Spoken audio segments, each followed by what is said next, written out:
बाईबाइट पर पैसे डिपॉजिट करते वक्त आपके पैसे डूब सकते हैं। आपके साथ ऐसा ना हो तो उसके लिए आपको क्या करना है वो मैं आपको बताता हूं। तो आप बाईबाइट पर पैसे डिपॉजिट करने के लिए जो भी ऐप यूज करने वाले हैं, उदाहरण के लिए मैं फोन पे ले रहा हूं, तो फोन पे पर आपको बस इस आइकन पर क्लिक करके फिर इस पर क्लिक करना है और यहाँ आपको बस ये चेक करना है कि यहाँ आपके नाम की स्पेलिंग वही होनी चाहिए जो आपको पेमेंट करते वक्त बाईबाइट पर देखने को मिलेगी। अगर एक भी स्पेलिंग गलत होती है तो आपका अमाउंट डिपॉजिट नहीं होगा। अब मैं आपको बाईबाइट पर पैसे डिपॉजिट कैसे करने हैं वो बताता हूँ। तो जैसे ही आप बाईबाइट को ओपन करोगे आपको यहाँ डिपॉजिट वाला आइकन दिखेगा, आपको इस पर क्लिक करना है।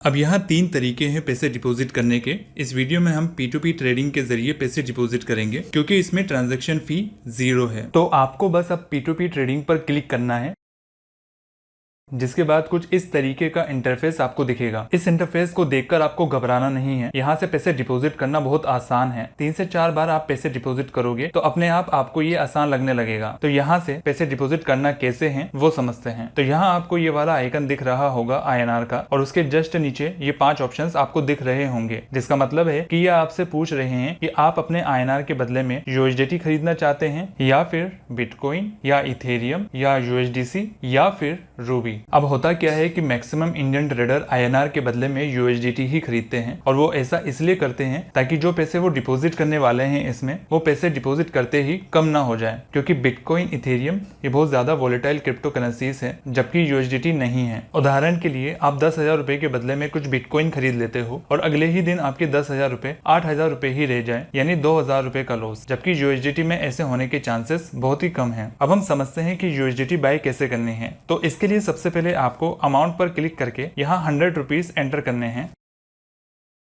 फिर कंफर्म पर क्लिक करना है। अब क्योंकि आप फर्स्ट टाइम पैसे डिपॉजिट कर रहे हो तो मेरी सलाह यही है कि आप 100 रुपए ही डिपॉजिट करके देखो, फिर उसके बाद आप बड़ा अमाउंट डिपॉजिट करना। अब इसके बाद आपको फिल्टर पर क्लिक करके शो ओनली एलिजिबल एड्स पर क्लिक करना है। अब लास्ट में आपको ऑल पेमेंट मेथड्स पर क्लिक करके फोन पे सेलेक्ट कर लेना है।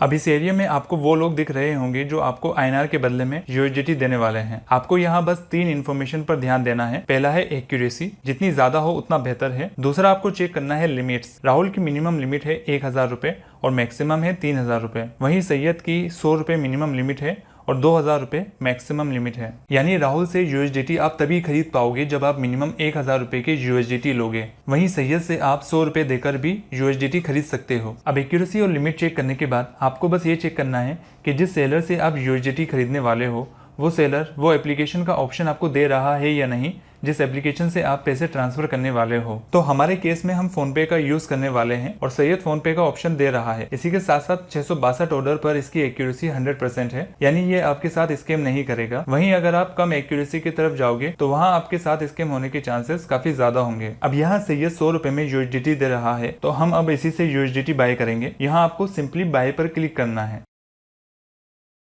जिसके बाद आपको यहाँ अमाउंट एंटर करना है। मैं 100 एंटर कर रहा हूँ। इसके नीचे एक रिमार्क आपको दिखेगा। P2P ट्रेडिंग में जितने भी सेलर USDT आपको बेच रहे हैं वो सभी इसी रिमार्क का यूज करते हैं। आपको बस इसे एक बार पढ़ लेना है। यहाँ क्या लिखा है वो मैं आपको समझा देता हूँ। तो सबसे पहले यहाँ लिखा है third party payment not accepted. तो इसका मतलब क्या है? तो इसका मतलब है कि जब आप इस सेलर को पेमेंट करने जाओगे तो वहाँ आपको जो नाम दिखाई दे रहा होगा वही नाम आपके फोन पे या गूगल पे या बैंक अकाउंट में होना चाहिए। उदाहरण के लिए अगर यहाँ मोहम्मद मुशर्रफ लिखा है तो मेरे फोन पे पर भी मोहम्मद मुशर्रफ लिखा हुआ होना चाहिए। अगर इसमें एक स्पेलिंग की भी मिस्टेक होती है तो मैं थर्ड पार्टी कहलाऊंगा। यानी अगर आप ऐसी सिचुएशन में पैसे डिपॉजिट करोगे तो आपके पैसे थोड़े टाइम के लिए अटक जाएंगे और उसके बाद आपको रिफंड मिलेगा, लेकिन उसमें से कुछ पैसे कट कर आपको मिलेंगे। तो जैसा कि मैंने वीडियो की शुरुआत में बताया था कि आपको सबसे पहले अपने नाम को चेक करना है फोन पे पर। अगर वो नाम सेम है यहाँ जो नाम लिखा है उससे तो ठीक है, नहीं तो आपको यहाँ एडिट पर क्लिक करके अपने नाम को एग्जैक्टली इसी नाम से मैच करवा कर लिखना है। अब इसके बाद यहाँ लिखा है कि जब आप पैसे ट्रांसफर कर दो उसके बाद आपको स्क्रीनशॉट और मोबाइल नंबर इस सेलर को सेंड करना है, और मोबाइल नंबर वही होने चाहिए जिससे आपने फोन पे अकाउंट क्रिएट किया हुआ है। अब आपको यहाँ बाय पर क्लिक करना है, जिसके बाद यहाँ 15 मिनट का टाइमर शुरू हो जाएगा। आपको इसी टाइम विंडो में पैसे ट्रांसफर करने हैं, अदरवाइज आपका ऑर्डर ऑटोमेटिकली कैंसिल हो जाएगा। अब यहाँ पैसे ट्रांसफर करने से पहले आपको कॉन्टेक्ट कर लेना है सेलर से। इसके लिए आपको इस पर क्लिक करना है अब इसी चैट बॉक्स में आपको लास्ट में पेमेंट करने के बाद पेमेंट का स्क्रीनशॉट और मोबाइल नंबर यही सेंड करना है। अभी के लिए मैं यहाँ लिख रहा हूँ आई एम पेइंग, ताकि सेलर एक्टिव हो जाए। यहाँ सेलर ने मुझे रिप्लाई दिया है पे फास्ट। अब इसके बाद हम पे नाउ पर क्लिक करेंगे, जिसके बाद ये पेज आएगा। अब यहाँ जो भी नाम आपको दिखाई दे रहा होगा वही नाम आपको अपनी ऐप में चेक करना है कि एग्जैक्टली इसी स्पेलिंग के साथ हमारी ऐप में नाम लिखा है या नहीं। इसके बाद आपको पेमेंट मोड में फोन पे सेलेक्ट कर लेना है, फिर इस QR कोड को डाउनलोड कर लेना है। इसके बाद आपको अपने फोन पे की ऐप ओपन करनी है, फिर इस QR वाले आइकन पर क्लिक करना है, जिसके बाद फिर इस फोटो वाले आइकन पर क्लिक करना है, जिसके बाद गैलरी ओपन हो जाएगी। जहां सबसे ऊपर आपको जो QR कोड दिख रहा है उसे सेलेक्ट कर लेना है। फिर यहां आपको 100 रुपये का अमाउंट एंटर करके प्रोसीड टू पे पर क्लिक करना है, फिर पे पर। यहां आपको UPI का पिन एंटर करके पेमेंट कर देनी है। जब पेमेंट हो जाए तो आपको इसका स्क्रीनशॉट लेकर वापस से बायबाइट पर आ जाना है। यहाँ पर आपको पेमेंट कंप्लीटेड पर क्लिक करना है, फिर इस चेक बॉक्स पर क्लिक करके कंफर्म पर क्लिक करना है। इसके बाद आपको कॉन्टेक्ट सेलर के आइकन पर क्लिक करके इस प्लस वाले आइकन को सिलेक्ट करना है, फिर फोटोज पर क्लिक करना है, जिसके बाद आपको वो स्क्रीनशॉट यहाँ सेलेक्ट करना है जो पेमेंट डन का लिया था हमने, फिर कंफर्म पर क्लिक करना है।